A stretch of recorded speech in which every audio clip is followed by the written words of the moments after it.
संभाजीनगरमध्ये भाजपच्या कार्यालयामध्ये मोठा गोंधळ। 2 महिला पदाधिकाऱ्यांना तिकीट नाकारल्यानं तीव्र संताप।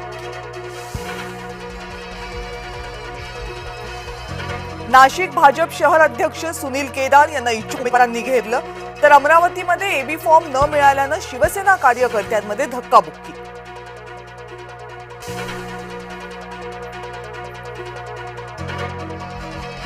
राज्यामध्ये महायुतीत भूकंप। नवी मुंबई, संभाजीनगर, अहिल्यानगर, अकोला, अमरावती आणि नाशिकमध्ये युती तुटली। आतापर्यंत 7 महानगरपालिकांमध्ये युतीला सुरुंग।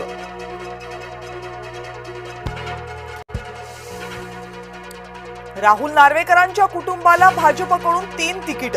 नार्वेकर कुटुंबातील 2 स्थानिक नगरसेवकांसोबत एक अतिरिक्त तिकीट।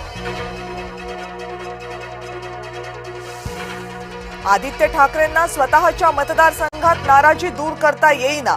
वरळीमध्ये मध्यस्थी करण्यासाठी उद्धव ठाकरे मैदानात। एबी फॉर्म दिलेले उमेदवार आणि नाराजींची उद्धव ठाकरेंसोबत चर्चा।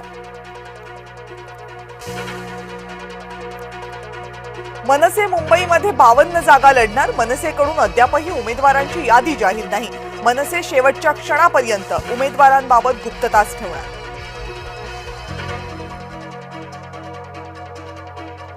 संभाजीनगरमध्ये शिवसेना भाजपची युती तुटली। मंत्री संजय शिरसाटांकडून युती तुटल्याची घोषणा। स्थानिक भाजप नेत्यांच्या अहंकारामुळे युती तुटल्याचा आरोप। प्रवीण दरेकरांचे बंधू पालिका निवडणुकांच्या रिंगणात। प्रकाश दरेकरांना भाजपकडून एबी फॉर्म। वॉर्ड क्रमांक 3 मधून उमेदवारी अर्ज दाखल करणार।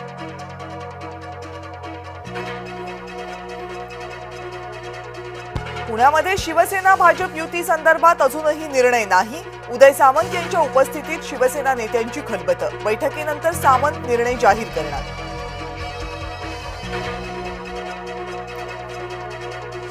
पुण्यामध्ये गुंड गजा मारणेची पत्नी निवडणुकीच्या रिंगणात। जयश्री मारणे बावधनमधून राष्ट्रवादीच्या अधिकृत उमेदवार।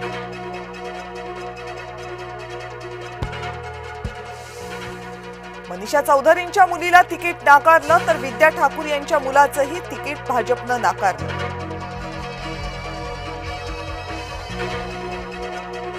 भाजपनं फेकलेल्या जागांवर शिंदेंचे उमेदवार लढणार। शिवसेना म्हणून मिरवणारे आता भाजपच्या तुकड्यांवर। एकनाथ शिंदेंना खासदार संजय राऊतांचे टोले।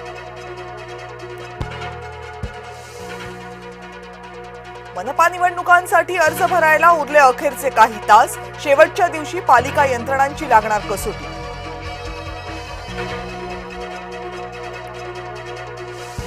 ठाण्यामध्ये शिवसेनेकडून एबी फॉर्मचं वाटप। टेंभी नाकामधील कार्यालयात मोठी गर्दी। एकनाथ शिंदेंकडून स्वतः एबी फॉर्मचं वाटप।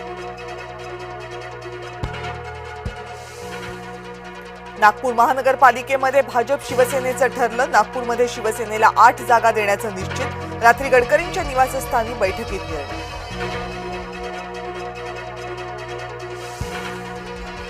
भुयारी मेट्रोची उद्या रात्रभर सेवा। मेट्रोच्या 60 विशेष फेऱ्या धावणार।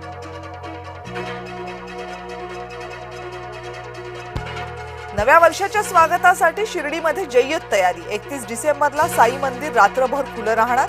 भक्तांसाठी साई संस्थांकडून विशेष उपाययोजना।